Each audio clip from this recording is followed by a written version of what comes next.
Boa noite, pessoal. Boa noite a todos, companheiros, amigos espíritas. Que privilégio é esse de estarmos aqui, reunidos mais uma vez, para falar sobre o Evangelho de Jesus. Que a paz do Senhor esteja em nossos corações. Hoje nós vamos dar continuidade à coletânea de preces.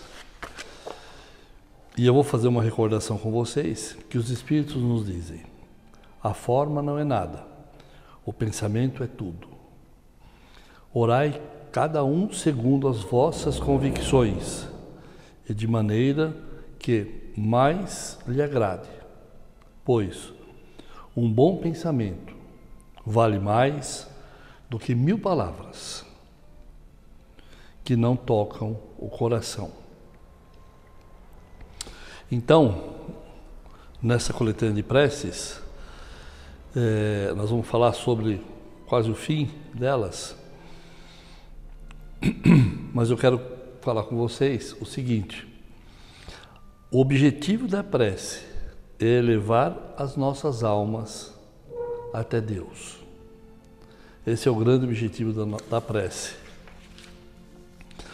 É uma aplicação, essa coletânea de preces é uma aplicação dos princípios morais evangélicos, né, desenvolvidos neste livro, um complemento dos seus ditados sobre os deveres em relação a Deus e ao próximo, qual são relembrados todos os princípios da doutrina. Então, nesse capítulo, ele fala sobre isso, né? É uma recordação de todos os princípios, né? Pegou aqui, todos os princípios da doutrina. A principal qualidade da prece é a clareza, é a simplicidade, ela tem que ser concisa, né? Expressa com objetivos, né? São apenas, de outra forma, se for muito alegórica, com muita história, ela é só simplesmente decorativa, né? Cada palavra deve ter o seu valor, imprimir uma ideia que toque a fibra de nossas almas. Essa é a ideia.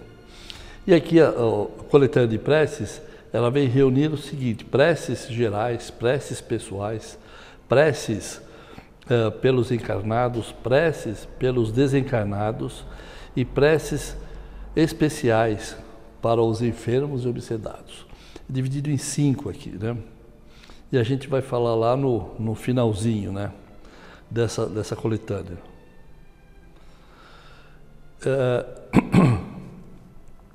E Mateus, no versículo 18, capítulo 20, no capítulo 18, versículo 20, ele fala que onde há 2 pessoas ou mais reunidas em seu nome, que Jesus estaria presente. Muito bem, quando a gente faz a prece, né, a gente está em contato com os bons amigos espirituais. Mas, antes da gente falar, eu gostaria de comentar alguns casos. O primeiro caso, eu vou falar sobre Libertação, um livro da André Luiz, Eloy e Gubbio. Eles vão fazer uma excursão, né, para uma cidade no limiar das trevas. E quando eles chegam lá,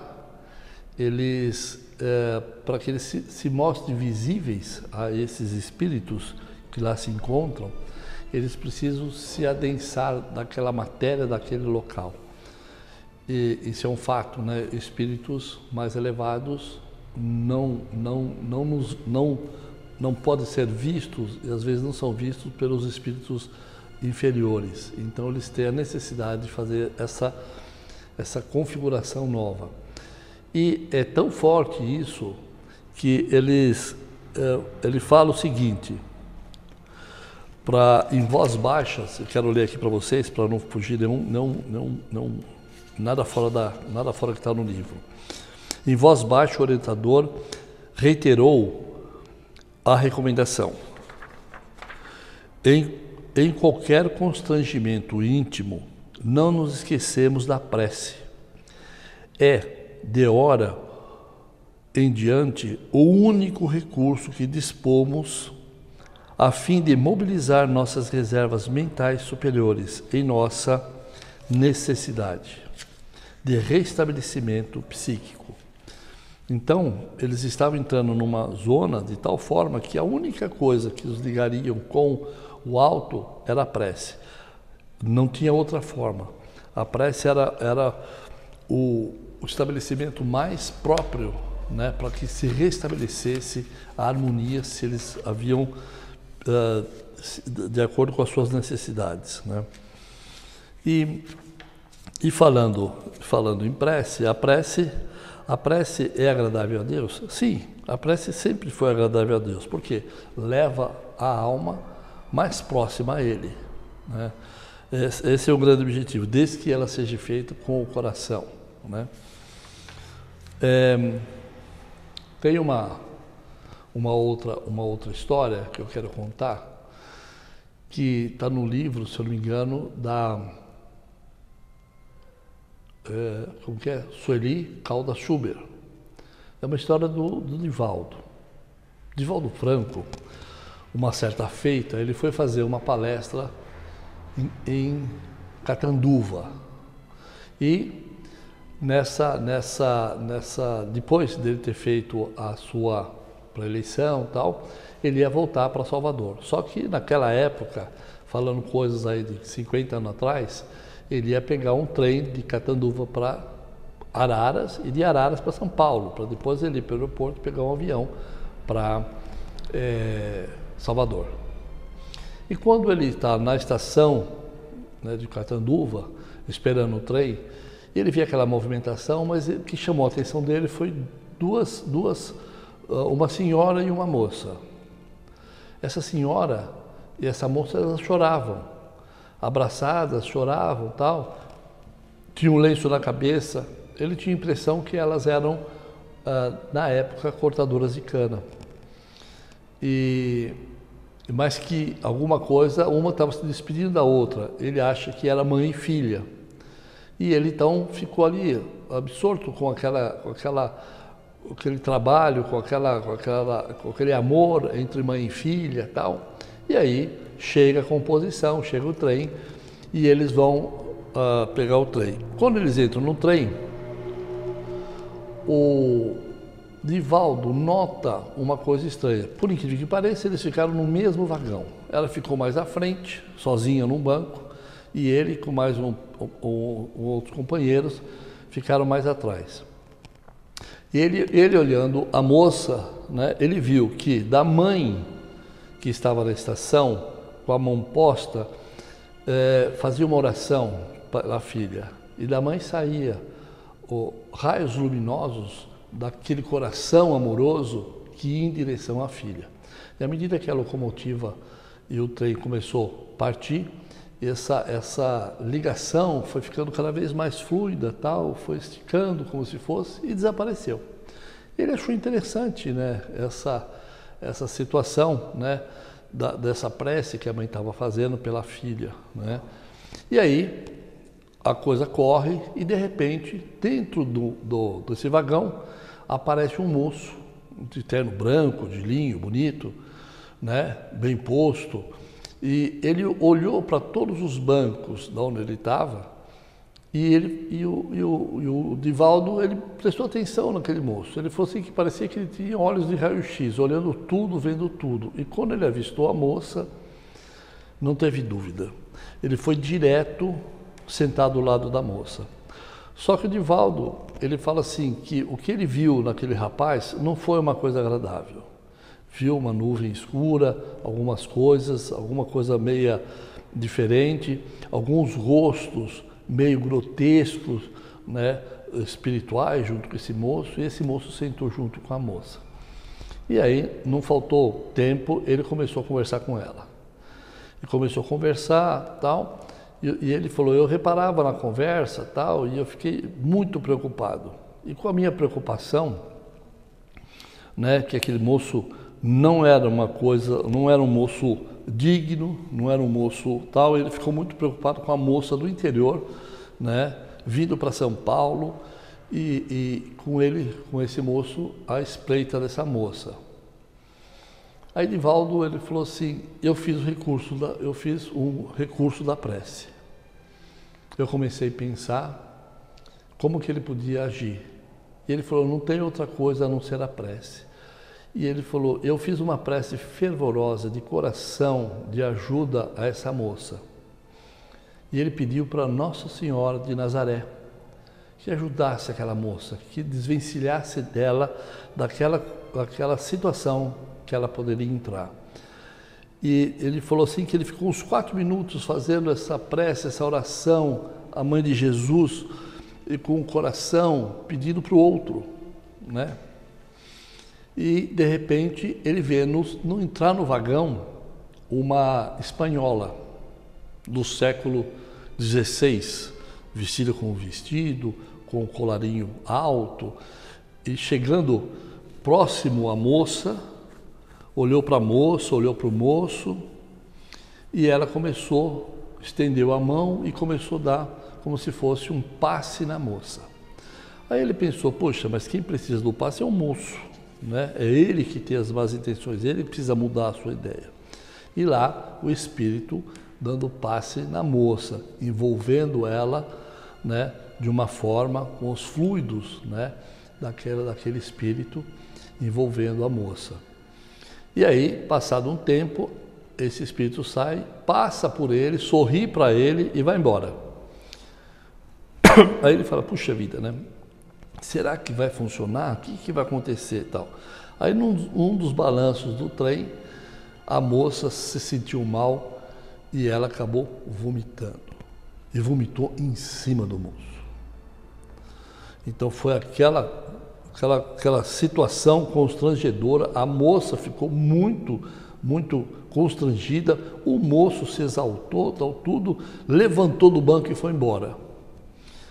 Aí o Divaldo pensou, bom, que forma for, não sei, mas o moço foi embora. Então, que aquilo que ele pensava que os espíritos podiam fazer, aconteceu. Tirou o moço daquele vagão. Aí ele ficou preocupado e foi conversar com a moça. Conversou com a moça, e ela estava vindo para São Paulo para trabalhar numa casa de família, para cuidar de 2 crianças, ia ser babá. E ela falou, puxa vida, o moço tão gentil, dizendo à moça, o moço tão gentil que falou onde que eu ia ficar, eu falei que eu ia ser babá de 2 crianças, e ele falou assim, puxa, mas você tem aonde ficar? Ela falou, não. Então ele falou, não, eu tenho uma tia que mora perto da onde você vai trabalhar, você pode ficar com essa minha tia, tal, tudo, tal. Aí o Divaldo falou para ela, olha, né, a intenção do moço não era das melhores. Mas você tem certeza? Ele falou, tenho, a certeza. E aí, fizeram uma baldeação em Araras, trocaram de trem, e ele veio para São Paulo conversando com a moça. E conversaram, depois ela dormiu, ele também passou por um cochilo, quando chegando perto de São Paulo, ela acordou e falou, nossa, tive um sonho horrível, que eu estava sendo envolvida, que eu estava não sei o que tem, que a coisa estava eu tive um pesadelo muito difícil, né? Ainda com o meu coração saltado dessas coisas que eu estava pensando. Ele falou, não, tudo bem. Aí ele falou assim, eu vou fazer o seguinte, quando a gente descer na Estação da Luz, eu vou chamar um táxi, vou te dar o dinheiro e você vai direto para o endereço que a mulher passou para você. E eu vou pegar um táxi e vou para o aeroporto com os amigos. Tudo bem. Isso aconteceu. Só que Divaldo falou, olha, eu vou te dar o meu endereço de Salvador. Se você precisar de alguma coisa, você liga para mim. Ou faça uma carta, um telegrama, alguma coisa. Muito bem, passados 6 meses ele recebeu uma carta. E ele falou assim, né? Ela falou, puxa, você nem perguntou o meu nome, né? Ele falou, não, você é a moça, né? Você é a moça de Catanduva, né? Aí ficou a moça de Catanduva. E lá no livro da Sueli Schubert, está lá a história A Moça de Catanduva. E aí ele conversa com ela, tal, e por carta, tal, e um dia ele veio para São Paulo. Um dia não, 30 anos depois, ele veio para São Paulo fazer uma palestra em Santo André, no Lar das Crianças, né, que tinha em Santo André, que fez um convite para ele fazer uma palestra, e ele foi fazer essa palestra. E nessa palestra, ele, quando termina, quem vem falar com ele? A moça de Catanduva.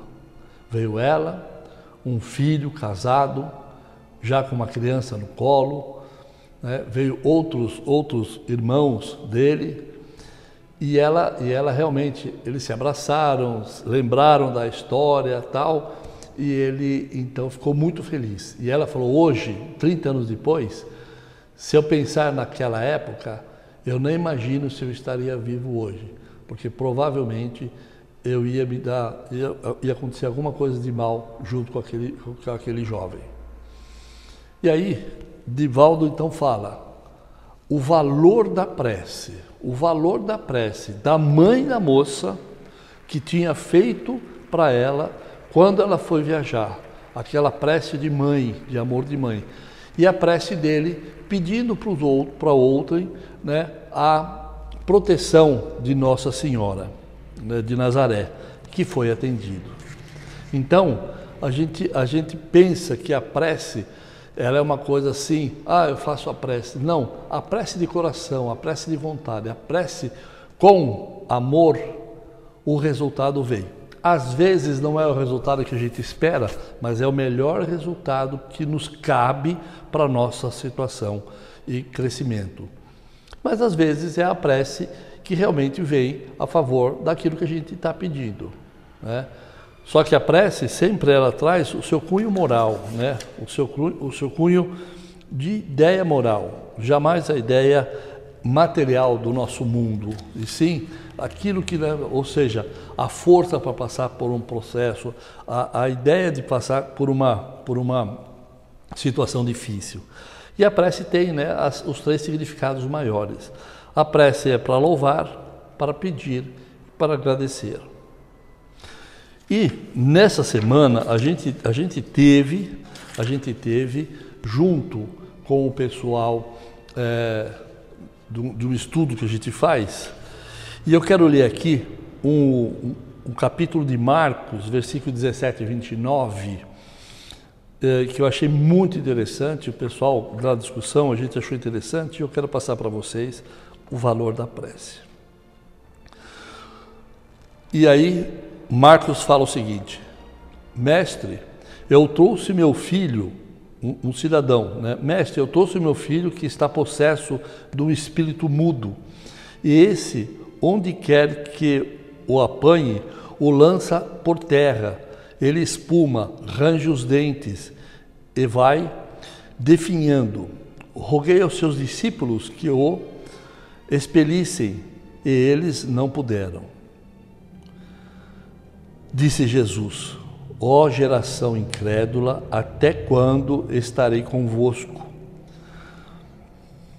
Até quando vos sofrereis? Trazei-o. Então lhe o trouxeram. Ao ver a Jesus, logo o espírito começou a convulsionar. Ele caiu na terra e se contorceu, espumando. Perguntou Jesus ao Pai: há quanto tempo acontece isso?